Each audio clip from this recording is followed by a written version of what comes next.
La peste noire, la grippe espagnole, le choléra et même le Covid, les épidémies ont jalonné notre histoire, souvent réduite à des représentations moyenâgeuses. Pourtant, elles nous permettent de comprendre les pandémies auxquelles nous pouvons faire face aujourd'hui. À travers 5 grandes périodes historiques de l'Antiquité, nous vous emmenons à la découverte de la naissance des épidémies. Épisode 5, la peste de Constantinople. La pestiférée est coupée du reste du monde. J'ai l'air d'être infectée. Pandémie. C'est pandémie. Fièvre, soif dévorante, taches sur le corps. L'épidémie, c'est qui diffuse sur le peuple. La contagion se répandit dans tous les quartiers de la ville. Si vous n'avez raté aucun des épisodes de cette série, vous savez qu'on a parlé de la peste d'Athènes, de la peste antonine et de la peste de Cyprien, et pourtant, aucune d'elles n'était la véritable peste, celle qui nous fait penser au masque de médecin avec un long nez. Aujourd'hui, il est donc enfin question de cette bactérie. Et pour notre dernière conversation avec Renaud Piarou, spécialiste des épidémies et chef de service à la Pitié-Salpêtrière à Paris, nous partons à Constantinople. On est au VIe siècle, on est en 541 pour l'arrivée vers la Méditerranée orientale et février 542 pour l'arrivée à Constantinople. L'Empire romain s'était scindé en 2 parties, l'Empire romain d'Orient et l'Empire romain d'Occident. L'Empire romain d'Occident, Rome et tout ce qu'il y avait autour, a complètement implosé, il n'y a plus rien. Par contre, la partie orientale a perduré et c'est en fait l'Empire byzantin. La capitale est Constantinople. C'est donc à nouveau un très, très grand centre d'échanges, etc., une administration très puissante qui règne sur la Méditerranée orientale, l'Égypte, la Palestine, l'actuelle Turquie, Constantinople évidemment, qui va devenir beaucoup plus tard Istanbul, et puis le sud de l'Europe, les Balkans. Donc c'est cette zone-là. Et on est donc du temps de l'empereur Justinien. Dans ce contexte-là, va arriver une nouvelle pandémie. Et celle-là, c'est du sérieux, c'est du lourd, parce qu'elle est due à la peste. C'est plus la variole, c'est plus des fièvres hémorragiques, c'est plus des choses qu'on ne sait pas. On est certain que c'est la peste. La peste est un microbe qui est le microbe tueur par excellence. La variole, c'était gentil à côté. Le choléra, c'est pas grand-chose à côté de la peste. On veut dire la peste, le choléra, mais non, la peste d'abord. On a d'ailleurs une idée précise de la propagation de cette épidémie de peste. C'est Procope de Césarée, un historien, qui la raconte dans un ouvrage. Elle commença par les Égyptiens de Péluse. De là, elle se partagea et alla d'un côté vers Alexandrie et de l'autre dans la Palestine.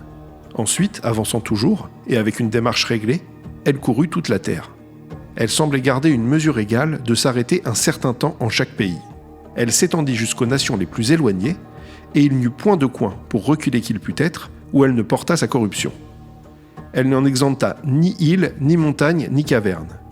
S'il y avait quelque endroit où elle n'avait point passé, ou bien qu'elle n'y eût passé que légèrement, elle y revint sans toucher au lieu d'alentour, et elle s'y arrêta jusqu'à ce qu'elle y eût causé autant de morts et de funérailles que dans les autres.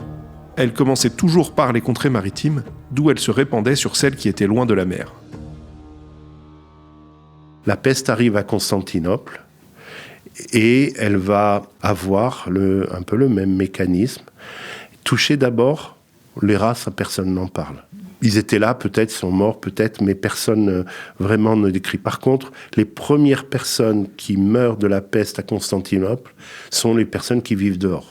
Donc on voit bien les mécanismes, le fait d'être complètement exposé.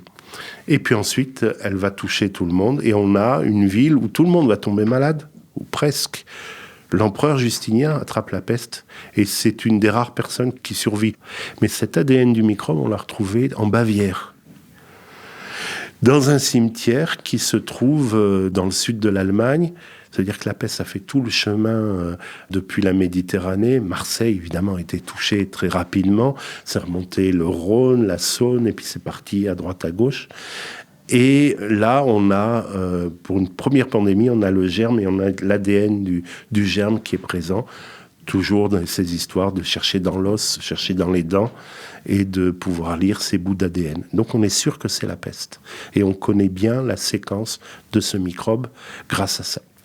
Et on va avoir de la peste donc partout autour de la Méditerranée, non seulement au niveau de l'Empire byzantin, mais en réalité tous les peuples d'Europe vont être affectés par cette peste. Et à chaque fois, un peu la même histoire, la peste arrive quelque part, il y a quelques cas, ça semble se calmer, puis ça explose. En fait, c'est le temps que la maladie va d'abord se développer dans la population des rats, et puis ensuite passer à l'homme. La mortalité par la peste, entre la peste bubonique et ses complications pulmonaires ou septicémiques par le sang, c'est 70% de mortalité, et des gens pas forcément bien en forme pour ceux qui survivent. 70% de mortalité, c'est colossal. Cette épidémie a donc forcément des conséquences très lourdes pour la population de Constantinople. Imaginez, quand tout le monde est malade dans une ville, les gens sont dehors, sont en train de mourir, les cadavres s'accumulent. Il n'y a plus à manger, il n'y a plus de distribution de nourriture, on ne peut pas espérer le secours de l'extérieur parce que tout le monde est dans la même situation. Il n'y a plus d'administration ou pratiquement plus. Et les rares survivants se retrouvent dans une ville où il n'y a rien et où les cadavres s'accumulent. Et va y avoir le problème qu'on va avoir à chaque fois de la gestion des cadavres. On avait vu sur la peste d'Antenne, qui n'était pas une peste mais une pestilence, il y avait des incinérations. Là, on est sur une période où on enterre. On est dans une ville chrétienne, il faut enterrer les gens. Alors des fosses sont construites autour de Constantinople, ça suffit pas, et on finit par mettre les cadavres, les accumuler dans les fortifications. Les victimes de la peste étaient piétinées et foulées aux pieds comme des grappes de raisin. Une vendange dans la grande cuve de la colère de Dieu. Donc tout d'un coup, la capitale de l'Empire maintenant se retrouve dans une situation où tous les 10-15 ans, il y a une véritable saignée démographique dans sa population. Ça ne doit pas aider à construire un empire. Évidemment, la dynamique qu'on avait avec la reconquête de la Méditerranée occidentale, tout ça s'arrête. Et l'empire va se recroqueviller sur un territoire beaucoup plus petit, autour de l'actuelle Turquie, un petit peu les Balkans. Pour comprendre comment une telle épidémie s'est propagée dans une grande partie de l'Europe, il faut d'abord s'intéresser à la méthode de transmission de la peste. La puce du rat est le vecteur de la peste. Il prend le bacille de la peste chez un rat qui est malade et le transmet à un autre rat. Et puis comme ça, on a une épidémie parmi les animaux, on parle d'épizootie. Et cette épidémie donc, peut se compliquer par le passage ensuite vers l'homme. Donc la peste, elle tue les rats, elle tue les humains, elle tue énormément d'animaux. Et le bacille de la peste même est assez agressif pour agresser même son vecteur. La première chose qui est évidente, c'est qu'elle a bénéficié du transport par bateau en Méditerranée. Mais du transport de quoi ? Du transport des grains depuis l'Égypte, qui continue à produire du blé, par exemple, vers Constantinople, et vers le reste de l'Empire, ou vers les autres pays. Et c'est là que ça se fait. Donc, transport de marchandises et en fait, transport du rat. Mais alors, comment la peste s'est-elle retrouvée sur ces rats, pourtant déjà présents en Europe à l'époque ? Je rappelle qu'on a son ADN. Son point d'origine est au cœur de l'Asie. On est dans les montagnes du Kyrgyzstan, on est au nord de l'Himalaya. Et là, on s'est aperçu qu'il y avait des animaux qui constituaient finalement un bon réservoir. Le rat n'est pas un bon réservoir pour la peste puisqu'il meurt. Donc, pas facile de survivre dans une population de rats si tout le monde meurt. Mais il y a d'autres animaux, en particulier les marmottes, qui sont plus résistantes. Leur terrier constitue finalement un endroit tout à fait pertinent pour que le bacille de la peste puisse survivre. Maintenant, on est quand même assez loin entre les hauts plateaux, les montagnes qu'on peut avoir au nord de l'Everest et même l'Asie du Sud.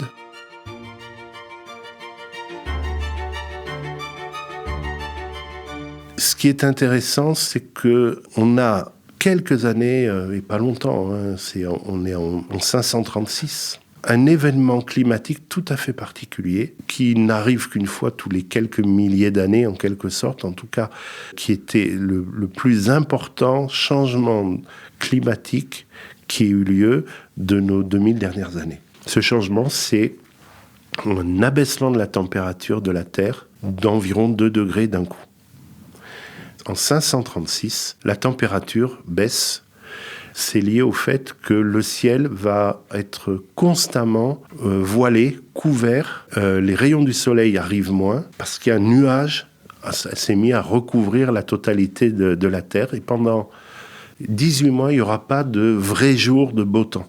Alors du jour au lendemain, ça peut être étonnant, mais la cause, c'est en fait des éruptions volcaniques. Au minimum, il y a 2 volcans, peut-être les 2 ont agi en même temps. L'un est en Indonésie, l'autre est en Amérique centrale. En tout cas, des volcans qui ont émis des panaches de fumée tellement importants qu'en 536, eh bien, le soleil n'a plus pu frapper directement les terres. Il a fallu 1 an et demi pour que ce panache de fumée s'en aille. Ça fait que ça change tout dans la disponibilité alimentaire pour les humains, mais aussi pour les animaux. Si le climat change, si les populations animales se déplacent, on peut avoir des modifications qui sont importantes. Alors ça, on ne les a pas toutes comprises, mais difficile de ne pas faire le rapprochement entre cette période de modification de température et le fait que la peste ait pu arriver jusqu'au bord de l'océan Indien. Après le reste, l'homme s'en charge avec le commerce, avec les rats et avec le rayonnement autour de Constantinople. Grâce à cette histoire des premières épidémies, de la préhistoire à la fin de l'Antiquité, vous devriez, chers auditeurs, mieux comprendre la formation des épidémies aujourd'hui. Il y a un parallèle très net entre la naissance des pandémies et la naissance des empires. C'est vraiment 2 choses qui sont consubstantielles en quelque sorte et qui vont avoir des interrelations très importantes. On voit par là que à chaque modification historique, on va avoir des modifications dans notre environnement microbien, avec pour conséquence des maladies qui vont peut-être décliner, d'autres qui vont prendre le dessus. On voit aussi combien ces maladies vont forger l'humanité dans son organisation sociale. Alors ce qu'on en tire pour aujourd'hui, c'est que le monde a beaucoup évolué depuis et qu'on peut simplement se dire, tiens, est-ce que dans les évolutions du monde qu'il y a eu depuis l'Antiquité tardive, est-ce qu'il n'y a pas eu d'autres choses qui pourraient expliquer les épidémies, les pandémies qu'on a eues depuis. Les bases qu'on a établies dans cette série vont donc se retrouver dans les pandémies qui vont suivre. Durant ces épisodes, nous avons vu comment notre histoire avait influencé les épidémies, mais ensuite, ce sont aussi les épidémies qui vont influencer notre histoire. Si cette série vous a plu, n'hésitez pas à suivre La Loupe sur toutes les plateformes d'écoute, comme Apple Podcast, Spotify ou Castbox. Vous pouvez aussi nous mettre des étoiles et nous laisser des commentaires. Merci à Renaud Piarou pour ses recherches. Naissance des épidémies est une série originale de La Loupe, le podcast quotidien de l'Express, réalisée par Jules Cros et produite avec Mathias Pengili et Léa Bertrand.